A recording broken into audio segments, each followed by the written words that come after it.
ഓരോ തുള്ളി ചോരയിൽ നിന്നും 1000 പേർ ഉണരുന്നു. അവർ നാടിൻ മോചന രണാങ്കണത്തിൽ പടരുന്നു.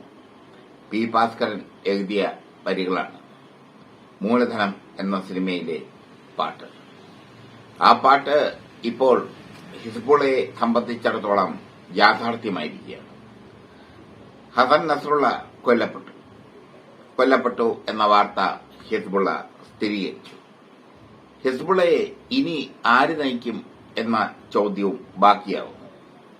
Hezbollah general secretary Hassan Nasrallah Israel ആക്രമണത്തിന് കൊല്ലപ്പെട്ട ശേഷം ഉയർന്നിട്ടുള്ള പ്രധാന ചോദ്യമാണിത്. 32 വർഷമാണ് നസ്രുള്ള ഹിസ്ബുള്ളയെ നയിച്ചത്.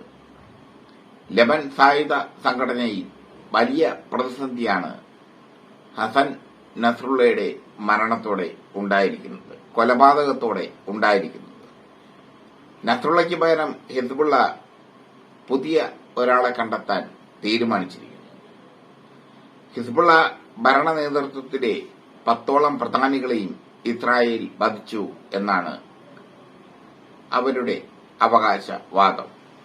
ഹിസ്ബുള്ള അത് നിഷേധിച്ചിട്ടുമില്ല.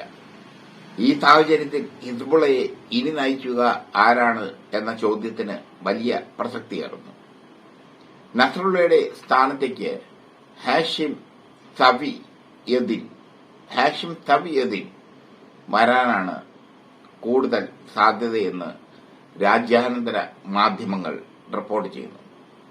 നസ്രുള്ളയുടെ ബന്ധുവും Hezbollah executive council മേധാവിയുമാണ് Safieddine.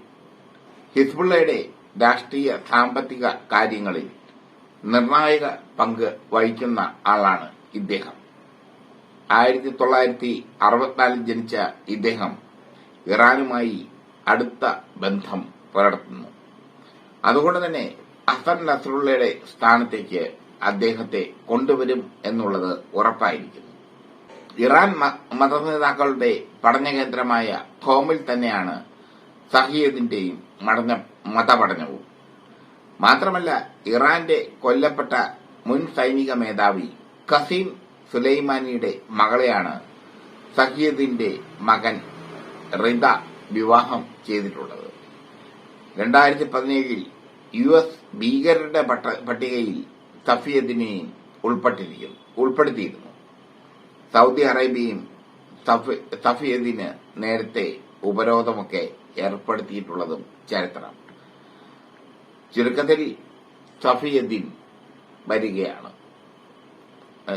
Hasan നസ്രുള്ളയെക്കാളും മാരക പ്രകടനശേഷിയുള്ള വ്യക്തിയായി. ഹസൻ നസ്രുള്ള മാരക പ്രകടനശേഷിയുള്ള വ്യക്തി തന്നെയായിരുന്നു.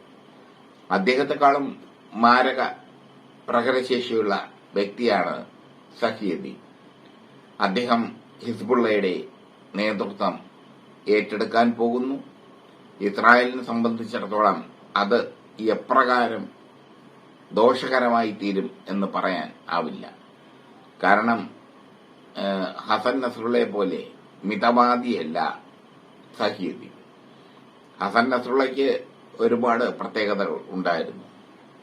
ഇസ്രായേലിനെ കയറി അടിക്കുമ്പോഴും അവരുടെ ആ നാട്ടിലെ സാധാരണക്കാരെ ഒന്നും ചെയ്യരുത് എന്നുള്ള ചിന്ത നസ്രുള്ളയ്ക്ക് ഉണ്ടായിരുന്നു.